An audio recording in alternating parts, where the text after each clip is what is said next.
Very good morning, students. Welcome to Gnan Manji Vidyapith Mahua online digital platform. As you know, I am your science teacher Vatsal Trivedi. So आज हम लोग improvement in food resources के session second के अंदर हम आ गए. सो आज हम देखने वाले हैं. So let's see what is the index of the day. First of all we will discuss on crop production management. So हमको ये मालूम है कि प्रॉपर हमको क्रॉप है, कोई भी चीज़ है, उसकी हमको इम्प्रूवमेंट चाहिए, प्रॉपर क्वालिटी के अंदर बेस्ट क्वालिटी चाहिए. तो वो क्वालिटी हमको कब मिलेगी?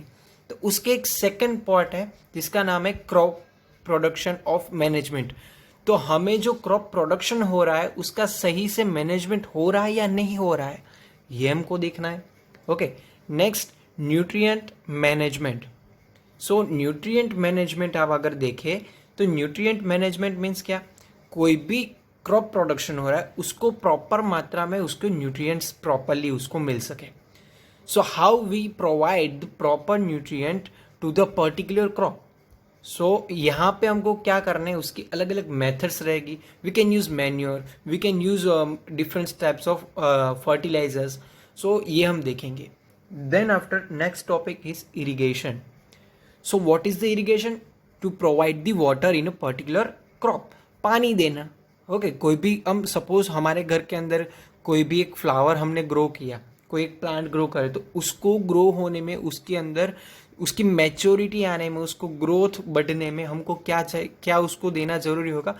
First of all main thing is a water. We can provide the water in a different method to the particular crop. It is called irrigation. So different types of irrigation वो भी हम देखेंगे. ये हमने देख लिया टाइप्स ऑफ इरिगेशन. ये तो हमने प्रीवियस ईयर में भी ये देख लिया है, अलग अलग टाइप के न्यूट्रिएंट्स किस तरह से होते हैं. ये भी हमने लास्ट जो प्रीवियस स्टैंडर्ड में आप थे वहाँ पे आपने कहीं ना कहीं देख लिया होगा. Next question answer and last references for you. यहाँ पे जो क्वेश्चन आंसर मैं आपको बताने वाला हूँ, सारे क्वेश्चन आंसर आपको होमवर्क में करके सेंड करना है. नेक्स्ट थिंग, अभी आप लोग ये सोच रहे होगे कि सर की इमेज आज क्यों नहीं आ रही है.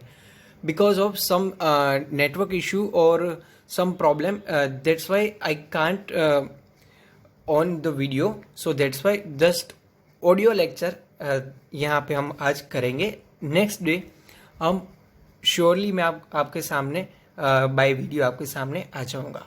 So let's start it the day of the second on this unit. So first, as you know, crop production in management. So first, crop production management includes nutrient in management, irrigation and cropping management. So first nutrient management हम देखेंगे, then after irrigation and last cropping management. Okay.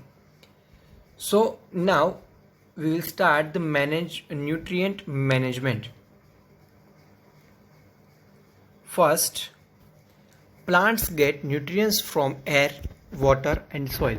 आपको ये मालूम होना चाहिए कि plants कहाँ से न्यूट्रिएंट्स लेते हैं. Air, water and soil. There are 16 nutrients required by plants for their proper growth. How many nutrients required by plant for a proper growth? The answer is a 16. You can see here there are 16 nutrients required by plant for their proper growth. Air supplies the oxygen and carbon dioxide first. Water supplies hydrogen and the remaining 13 nutrients are obtained from the soil. So first of all, oxygen and carbon dioxide यानी कि दो ऐसे जो चीज़ है, और hydrogen, ये तीन चीज़ है 16 में से. ये तीन चीज़ कहाँ से मिलेगी? एयर क्या सप्लाई करेगा? Oxygen and carbon dioxide. Then after जो पानी हम डालते हैं ग्रोथ करने के लिए, प्लांट के अंदर जो हम पानी देते हैं बाय इरिगेशन, सो वो क्या करेगा? वो हाइड्रोजन सप्लाई करेगा. We know that. What is the structure of the water? H2O यानी कि दो हाइड्रोजन और एक ऑक्सीजन. सो यहाँ पे हाइड्रोजन प्रोवाइड करेगा वाटर. द रिमेनिंग 13 न्यूट्रिएंट्स, जो बाकी के सारे जो 13 न्यूट्रिएंट्स है वो कहाँ से वो ऑब्टेन करेगा? By soil. Like among the 16 nutrients required by plants, 6 required in a large quantities are called macronutrients. अभी आपको डेफिनेशन पूछी जाएगी what is the macronutrients in exam, so you can write among the 16 nutrients required by the plants, 6 required in a large quantities are called macronutrients, and the macronutrients are nitrogen, phosphorus, potassium, calcium and magnesium, and last one is sulfur. सो ये 6 जो macronutrients जिसको हम बोलते हैं, यानी कि उस जो प्लांट को ज़्यादा क्वांटिटी के अंदर चाहिए जिसको हम बोलेंगे मैक्रो, और इन ए लिमिटेड क्वांटिटी यानी कि in small quantity the other 7 required in small quantities are called micro nutrients, जिसकी प्लांट को ज़रूरत ज़्यादा होती है इस तरह से nutrients like nitrogen, phosphorus, potassium, calcium, magnesium and sulphur. तो ये इतनी चीज़ है. तो ये सारी चीज़ें अलग अलग ये सारे न्यूट्रिएंट्स जिसको हम बोलेंगे मैक्रो, ये मैक्रो न्यूट्रिएंट्स यानी कि लार्ज क्वांटिटी उसको चाहिए. But here limited quantity, small quantities are called micro nutrients. Soil can be enriched by supplying nutrients in a form of the manures and fertilizer. Here the micronutrients are iron, magnesium, boron, zinc, copper, then molybdenum, then chlorine.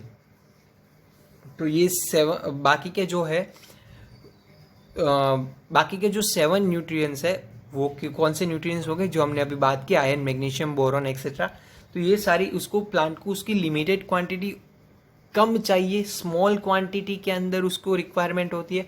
So that's why it is called micro nutrients. But here the large quantity means macro nutrients like nitrogen, phosphorus, potassium etcetera. Now second way, अभी जो micro nutrient provide करने के लिए manure को otherwise manure या fertiliser हम use करेंगे. So first, manure is prepared by the decomposition of plants and animal waste, यानी कि ये नेचुरल मेड है. सो दैट्स वाई मैन्योर किस में से बनता है, decomposition of plants and animal waste.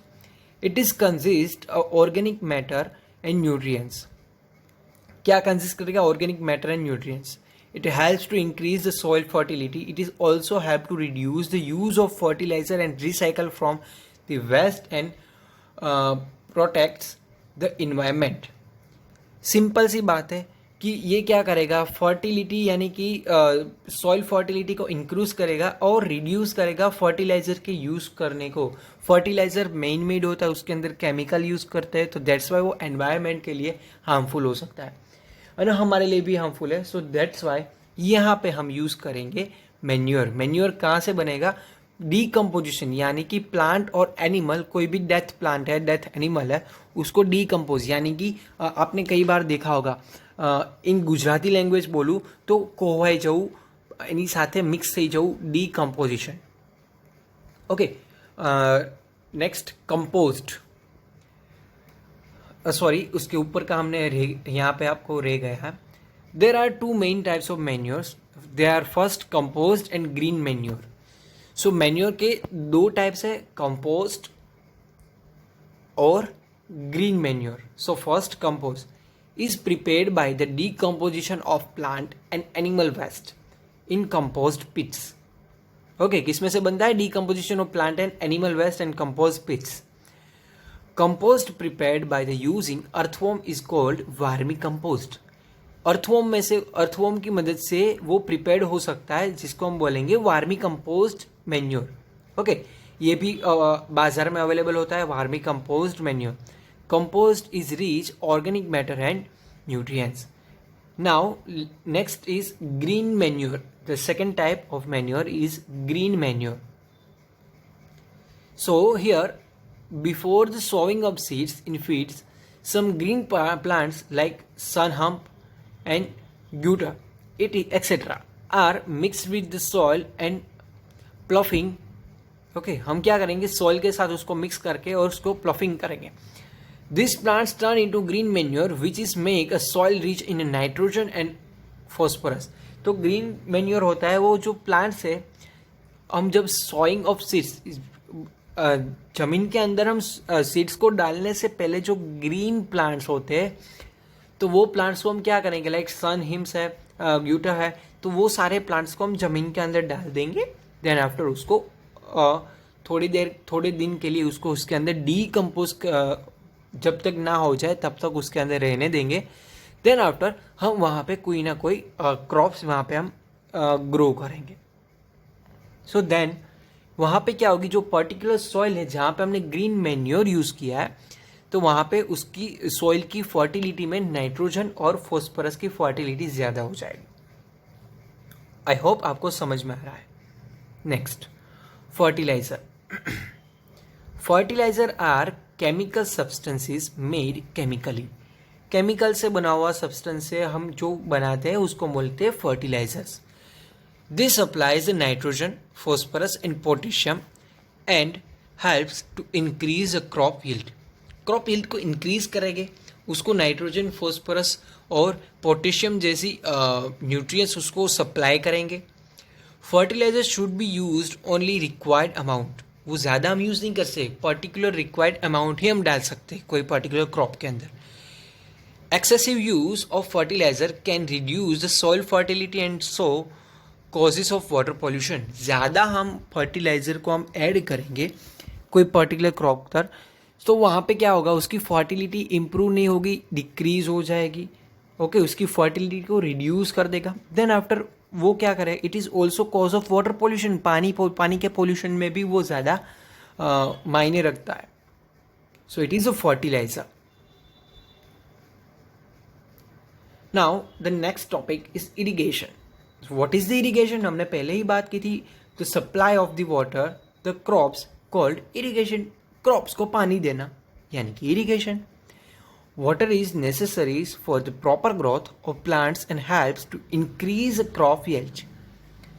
Different kinds of irrigation systems are used to supply water to the agriculture land. They are wells, canals, rivers, tanks, check dams, etc. सारी चीज़ हम देख लेते हैं। कौन सी चीज़ हमने बात की है? First, well. वेल यानी कुआं। ओके, पानी का कुआं होता है, उसको हम बोलेंगे wells. They are two types of wells called the dug wells and tube wells. Tube wells और डग वेल्स। डग वेल्स यानी कि जो जनरली पानी का कुआं जो पहले के ज़माने में हुआ करते थे, अभी भी कहीं कभार विलेज के अंदर आप देख सकते हो।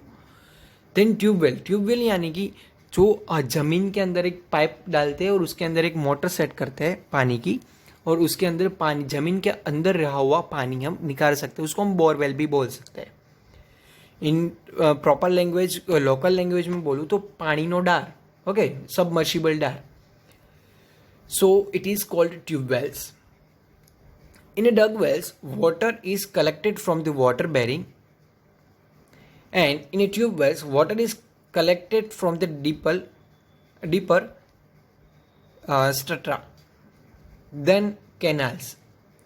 In this system, canals receive water from the rivers or distributes in the fields. Next, river feed system, river lift system. In this system, water is lifted from the rivers to irrigate the fields close to rivers. यहाँ पे क्या करते हैं, जो river का पानी होता है उसको पर्टिकुलर उसके रिवर के आसपास के जो कुछ भी फार्म्स होते हैं, वहाँ पे जो कुछ भी क्रॉप्स ग्रो हो रहे होंगे, वहाँ तक पानी पहुँचाने का काम करेंगे। ये एक मेथड है river slip system. Then tanks. These are small storage of rivers tanks क्या करते हैं, which supplies to water from fields. Tanks यानी कि हमारे घर के भी अंदर होता है, स्कूल के अंदर भी होता है, पानी के स्टोरेज करने की एक प्रोसीजर है जिसको हम बोलेंगे tanks. Then also next is check dams. तो चेक डैम्स के अंदर क्या होता है हमको मालूम है, these are use to stop rain water from the following away and helps to increase the ground waters and levels and reduce the soil erosion. જમીનનું ધોવાણ થતું અટકાવશે અને પાણીનું સ્ટોરેજ કરશે जो रेन वाटर होता है उसको क्या करेंगे, वो स्टॉप कर देंगे.